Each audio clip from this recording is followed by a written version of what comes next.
Hello, welcome to Channel 12 KZAZ News. This is George, Gina, and Gina George reporting on the controversial topic of the new Affordable Health Care for America Act.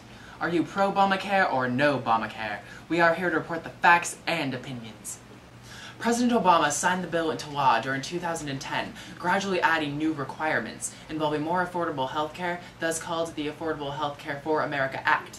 So far, the bill is prohibiting health insurances from refusing coverage based on chronic pre-existing conditions, requiring most employers to provide coverage for their workers or pay 8% maximums, with the exception of small businesses and including a subsidy to low and middle income Americans to help buy insurance.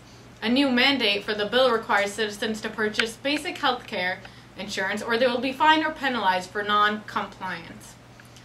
Common arguments against the bill are that it is unconstitutional and it's unfair to certain Americans.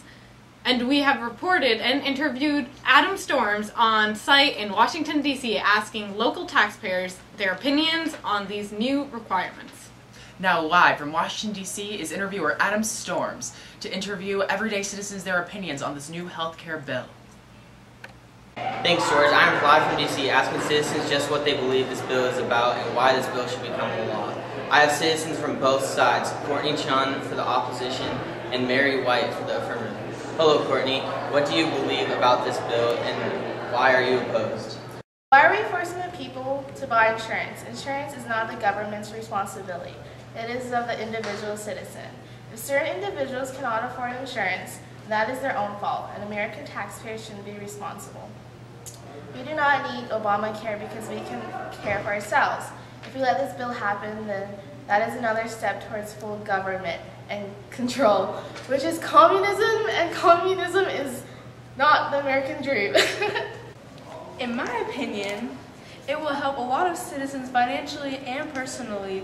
It is a government's job to protect its citizens. A time ago, I had breast cancer and my insurance company refused to cover me because I couldn't afford it, and other companies wouldn't insure me because it was pre-existing.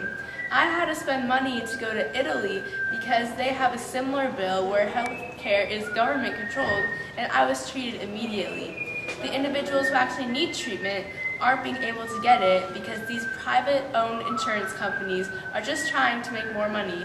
The problem is greed in America, and that needs to change. And there you have it, two opinions of local citizens. Back to you, George. Thanks, Adam, for those perspectives. And now we have a special guest. Our guest today is political analyzer Sherry Blue, explaining and predicting the possible outcomes and what the bill could mean to American citizens. Sherry? As a political analyzer, it's my job to predict the outcomes and figure out all the possible scenarios for the mandate.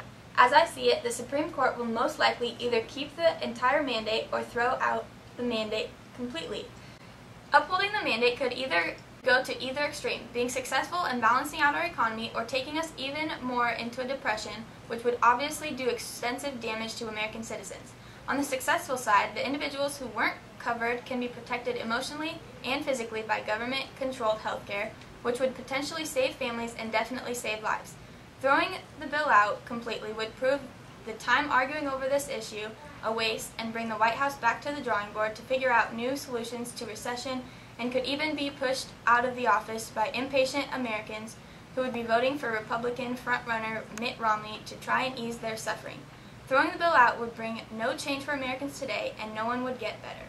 Thank you for your political insight, Sherry Blue. And thank you for tuning in to Channel 12 KZAZ News. Good evening.